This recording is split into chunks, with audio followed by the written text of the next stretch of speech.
Estados e municípios tentam alterar a reforma tributária em tramitação no Congresso Nacional.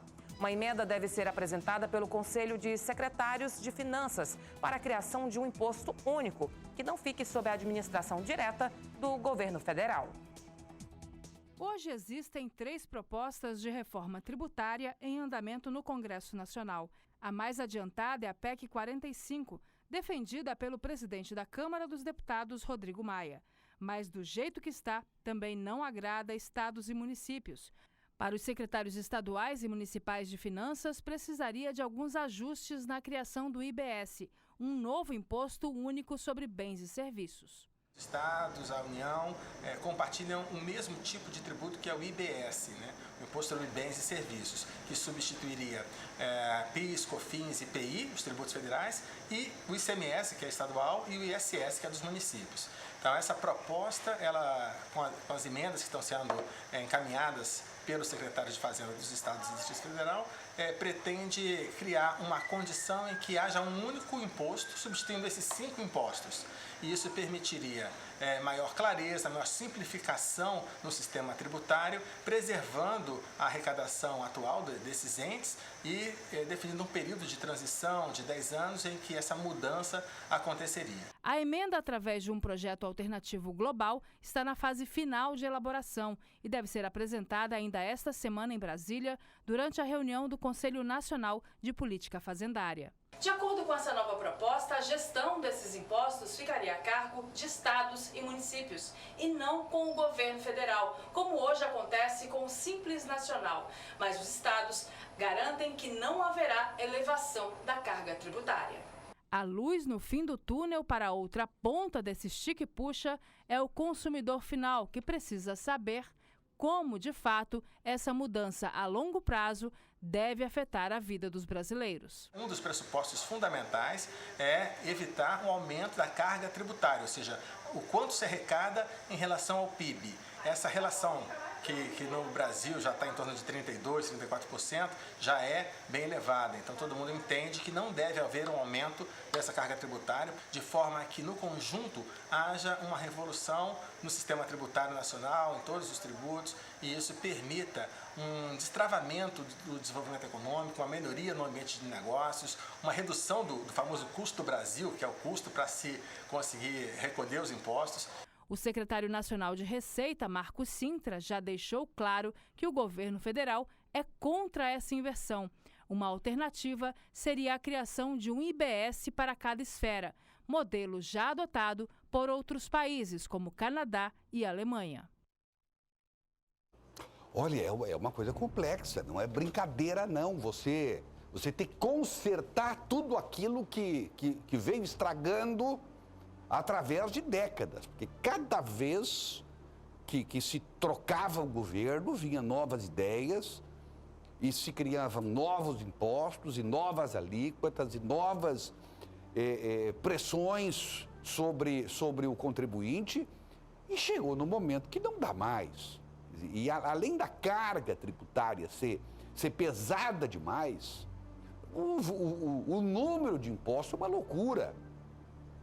Você tem uma empresa como a nossa aqui, por exemplo, que é uma empresa de jornalismo, de entretenimento, que tem na área contábil e financeira mais gente do que jornalista. Porque senão a gente não consegue controlar o que está acontecendo e a necessidade de se cumprir as obrigações federais, estaduais e municipais. É muito imposto, é muito cálculo, é muita coisa, é muito papel. E aí você é obrigado, numa empresa como a nossa, como eu estou dizendo, que é uma empresa jornalística, uma empresa de entretenimento, que tem mais gente na área administrativa do que propriamente fazendo aquilo que é o fim da empresa, que é a finalidade da empresa. Isso está tudo errado, está tudo errado. Mas, enfim, esse é o Brasil que nós recebemos. Esse é o Brasil que o presidente Bolsonaro recebeu e que ele precisa resolver. Agora, claro, está se dizendo aí, o secretário Luiz Fernando fala com muito acerto, não é mais possível aumentar a carga tributária, até porque se aumentar a carga tributária, a primeira coisa que eu faço é chamar a polícia. Chama a polícia. polícia! Estou sendo assaltado! É o que eu vou fazer. Mas não vai acontecer isso, não. O discurso do presidente Bolsonaro, aquilo que está dizendo o ministro Paulo Guedes, vai na contramão disso. Claro que se o país está quebrado, está faltando dinheiro, não vamos imaginar que agora ele vai abrir mão de imposto. Não é possível. Não vai abrir mão de carga tributária. Agora, já está aí o sinal de que 5 impostos desaparecem e surge um. Já é alguma coisa, pelo menos, para diminuir a burocracia, o diabo dessa burocracia. Essa confusão que é para você administrar tudo isso.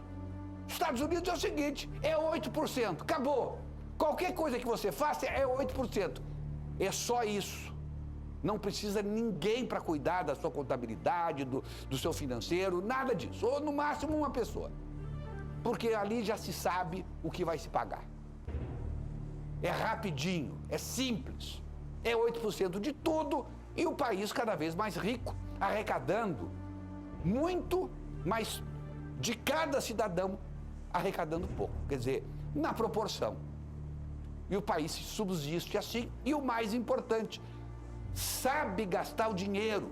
Não é como aqui, que certamente 70% do dinheiro que era arrecadado, talvez 80%, era até bem pouco tempo muito mal gasto, muito mal aplicado. Bom, a última notícia agora, hoje, que eu fico sabendo, é que o Conselho Nacional de Justiça, o CNJ, sai de um prédio que custa 7 milhões por ano e vai para um outro que custa 27 milhões por ano. Está na contramão da história. O país muda. Quer dizer, eu tô achando que o país mudou. Eu estou acreditando que o país mudou. Será que alguns ainda não acreditam nisso? Alguns ainda não estão percebendo que o país mudou ou que tem que mudar? Esse país quebrou. É um desrespeito com o cidadão brasileiro. Especialmente um desrespeito com 14 milhões de desempregados.